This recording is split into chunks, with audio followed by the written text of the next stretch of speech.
आज हम लोगों को बेसिकली पढ़ना है power factor correction capacitors.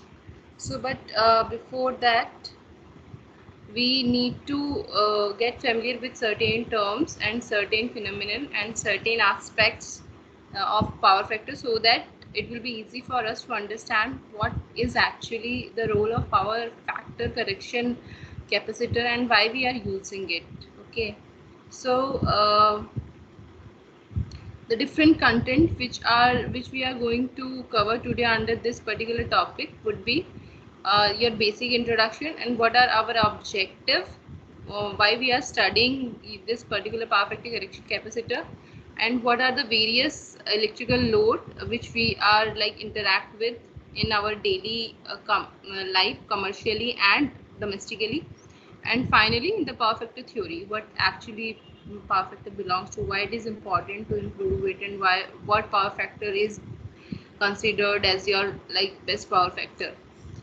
So under that we will going to study the advantages of improved power factor, disadvantages of low power factor, like what we will get out of this, improved power factor, why we are like so much interested in improving this particular power factor phenomenon, and what are the disadvantage, what happen if we are not having a good power factor and the power factor of our system is low, and what are the different methods of improving power factor. See, we have various methods of improving power factor, but here in today's lecture we will talk only about capacitors, which are used to improve the power factor. Rest of the method we will have a summary on that, but we won't like go into in depth of these power factor correction methods other than your capacitor.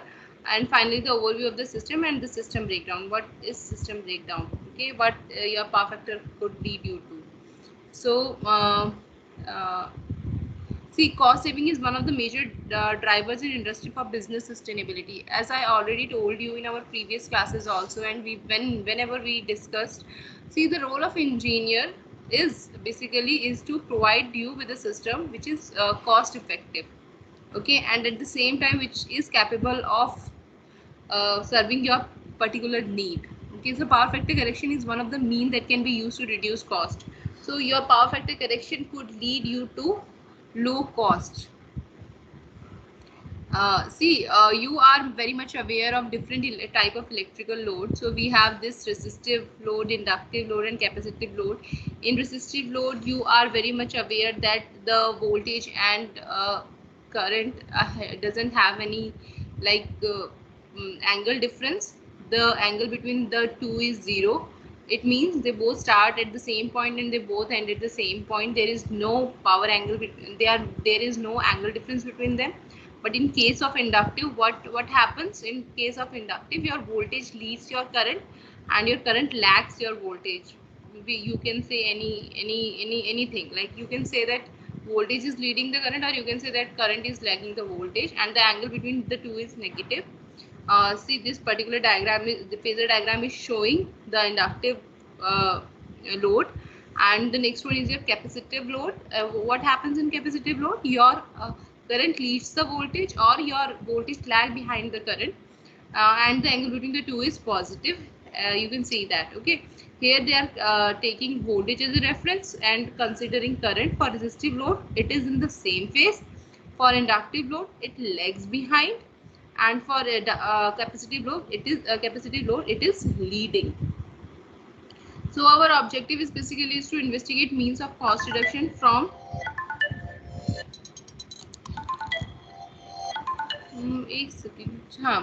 so to investigate means of cost reduction from the electrical perspective. Okay, so power factor, for that you must be aware what power factor is. Okay, you are improving power factor, but you are not see, you have previously also studied about power factor, why it is important, what is the basic formula, and how we can improve from the formula point of view, what quantity we need to improve so that we can have a better power factor.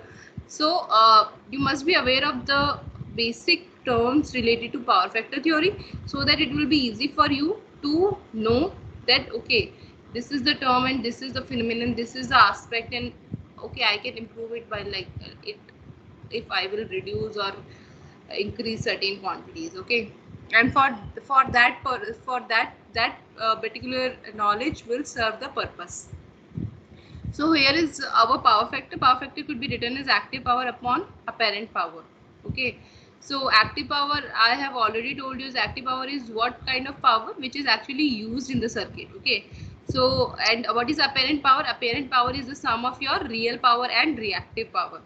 The real power is also known as active power. So you can say that apparent power is nothing but it is the sum of your active power and reactive power, and we can write in terms of symbol like P upon S, where P is your active power and S is your apparent power. Okay, you must be aware that for reactive power the symbol is Q. So the unit of your P is kilowatt, that's why they have written this kilowatt, and for S it is kilowatt ampere. Okay, so this is your basically diagram of power factor. Active power, here you have this active power, here you have this reactive power, and this is your apparent power. Sorry, this is power triangle. This is not power factor triangle. This is your power triangle. Okay. So, this is not of any use. See, to see what we need to do, there is an example. For that, they have taken that, for example, the system before power factor correction. PFC stands for power factor correction. मान लीजिए कि आपका जो system है power factor correction होने से पहले उसका पावर फैक्टर कितना है 0.68 lagging. Okay, what power factor it is having? It is having power factor which is 0.68 lagging. Okay, this is actual power factor which is there. Okay, so they have written this in like your angle. Okay, this is like 0.68 and they have written it in degree. Okay, so that must be 47.70. So what we want, actually we want power factor of 0.8 lagging. Okay, so 0.8 is definitely better than 0.68. Okay, if you have for 0.68 it should be like 36.87 degree, and for 37.86 degree your original will come here. Okay, जो आपका पहले वाला था 0.68 वो इतना angle show कर रहा था, फॉर 36.87 के लिए आपका ये यहाँ पर आना चाहिए. तो आप जैसे कि यहाँ से देख सकते हैं what you need to change. अगर आपको अपना ये एंगल रिड्यूस करना है, what you need to change this reactive power which is earlier it is coming here, but if you want this angle, this reduced angle, it should be like somewhat like this. You need to change your reactive power from Q1 to Q2. Earlier it was Q1 and you need to change it to Q2 if you want your power factor to be 0.8 lagging. Okay, so I will repeat again. Earlier your power factor was 0.68 and you want it to 0.8. Definitely 0.8 is better power factor than 0.68. For that, what you need to do, you need to change the from this diagram we came to know that if we want to change the angle, what we need to do, we need to change the reactive power. So what conclusion we can draw from there? We can conclude that to change the power factor, if we change the reactive power, then we will have a change power factor. Okay, so definitely what we want to improve power factor. So from the diagram we can see that for a better power factor, what we need to do, we need to reduce the reactive power, which is earlier came somewhere here and now we want it here for the desired power factor. Okay, and similarly you can see again, if you want your power factor to be 0.92 lagging, that is more improved power factor, then what you need to do, you need to again reduce your angle, and for that particular angle again your reactive power need to be Q2, which is lesser than the earlier value. Okay, so what conclusion we can draw from there, that for improved power factor, the reactive power utilized is less. Okay, so these are certain advantages which you will get if you will have an improved power factor. The first one is reduce apparent power produced. Okay, so the actual power which you are producing is reduced. You have improved efficiency. Okay, and additional loads can be added to the system. See, you have now your power has been reduced, so extra load can be added to the system because you have extra power, because your original power has been reduced. So you are you are having extra power. That extra power can be used for extra load, so additional loads can be added. Reduced overloading of cables, transformers, switchgear, etc. Okay, so the overloading on your different components like your transformer, switchgear will be definitely reduced, and that will also improve your network voltage. It will improve your starting torque of the motor. So see, there are many advantages, and certain aspects are there. If we will not look out for them, they will eventually lead to the damage of the system. So you can see that improving power factor is a very important phenomenon, especially for you people as an electrical engineer, or competitive exams. Maybe it is a very important part of the syllabus. They will ask you, okay, how you can improve the reactive power. Okay, so those were the advantage of improved power factor, that if you are improving your power factor. But what happens if your power factor is low? Okay, why there is need of low power factor? Why you can't run your motor, your system on low power factor? So there are certain disadvantages. The first one is definitely it will increase electricity cost. Okay, why? See, advantages can because you need to produce more power to serve your load, and definitely that will increase your electricity cost. There will be more voltage. More voltage is needed. So this all aspects will lead to your more increased electricity cost. There will be overloading of generator, transformer, and distribution because they need to serve extra. Greater voltage drops and power losses are there. Definitely, all these aspects will ultimately contribute to your low efficiency and unnecessary wear and tear to industrial electrical equipment. And finally, reduced load handling of the plant electrical system. Okay, so these are certain disadvantages of your low power factor. These will compel us to improve our power factor if it is not of desired value. Okay, see, sometimes it is possible that there is no scope left for improving the power factor. There is a maximum limit for certain devices, but it is quite happening that you can't always take your power factor to be 1, but definitely you can improve it somewhat. Okay, so there are certain methods for that. The first one is synchronous motor, then second one is your static war compensator, and the third one is our static capacitor, which is our focus for this particular point of time. So I will have a I'll give some definition for this or how they can do that, but we will focus on this particular topic which is there in our syllabus. So synchronous motor, how they are used. Like, see, synchronous motors, what they are doing has long service life. Okay, see, all the three methods, these synchronous motors, static war compensators, both are serving to improve the power factor, but there are certain advantages and the area on which the particular method is used. Okay, so application and their various many factor governs where which method is used. What will be the area of application for particular method? So there are certain characteristic of particular method. For synchronous motor, they have this long service life, they can withstand higher short circuit current, high maintenance installation cost. And for static war compensator, what are the different characteristics for static war compensator? They are having fast response time. The system is very expensive. See, it is very expensive. So you can see that if your device is like if you are talking about a very large system, then you can go for this static war compensator beta. Because if your system is having very low cost, अगर आपका static war compensator का cost ही आपके total system से ज़्यादा हो जाता है, जहाँ पर आप reactive power supply करके उसका power factor improve कर रहे हो, that will be of no use. तो आप कहाँ use कर रहे हो, किस application के लिए use कर रहे हो, that will decide कि which component you will use or which particular method you will use for power factor. ठीक है, इनकी कैरेक्टरिस्टिक है, उसके अकॉर्डिंग यू कैन सी कि आपको कहाँ कौन सा चाहिए. जैसे your static capacitor we will talk about, then they are simple and easy to install and cannot be repaired. Okay, so आप ऐसी जगह पे सिंपल हैं, इजी टू इंस्टॉल हैं, रिपेयर नहीं किए जा सकते, तो आप किसी छोटी मोटी एप्लीकेशन के लिए या फिर जहाँ पर बार बार ज़्यादा फ्लक्चुएशंस नहीं, एक स्टेडी एटमॉस्फेयर, आप वहाँ इसको यूज़ कर सकते हैं. अगर हम इनकी बात करें जैसे ये है, इनकी लॉन्गर सर्विस लाइफ होती है, हायर शॉर्ट सर्किट करंट। तो आप इनको, आपको पता है कि जहाँ पे थोड़ा क्या कहते हैं सेंसिटिव लोड्स हैं और जहाँ पर आपको एक लॉन्गर पर्पस के लिए चाहिए, वहाँ पे you will go for this. Okay, if you need a fast response somewhere, then you can go for this static power compensator. So according to your application and area of work, you can go for the particular method.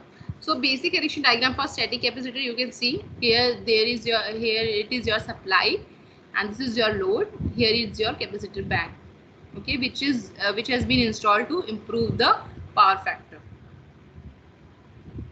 This is back end section. Okay, this will be of no use for you at this particular of time. This, they are basically the total, they are the various rating.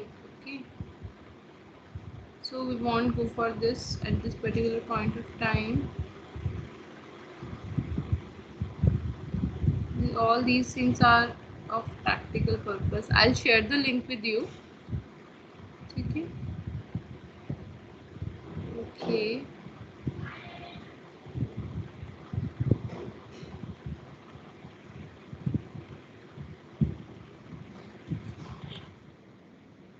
So now it is over. For the time being, I would like to 1 minute.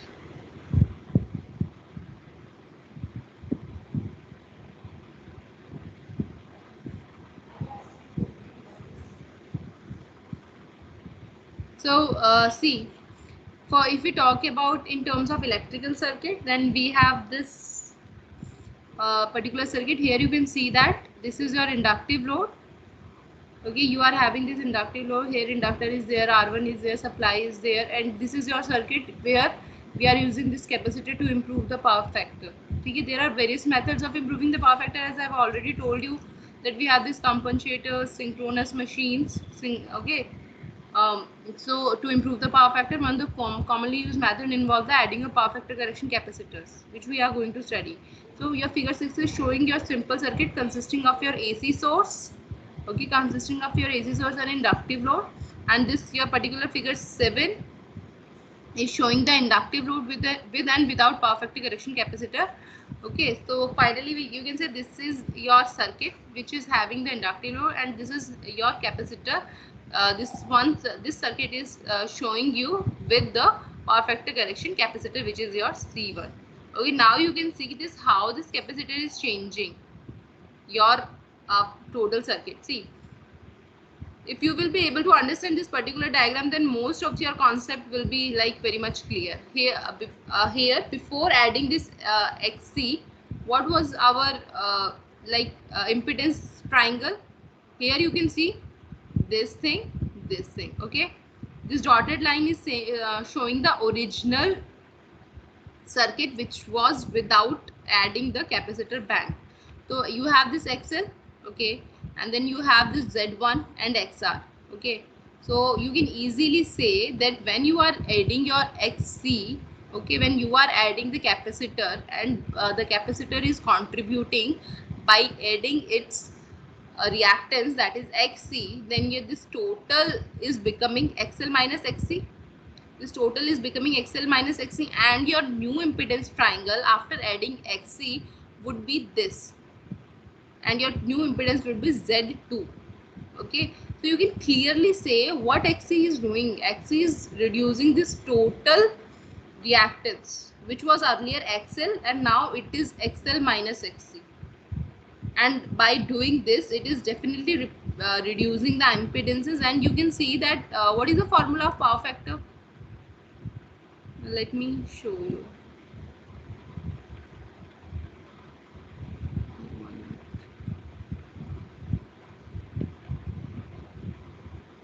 So here you can see power factor is nothing but active power upon apparent power, okay, and by you can write that XR upon Z, because XR is active power which is utilizing what actually active power is. It is the useful power, okay.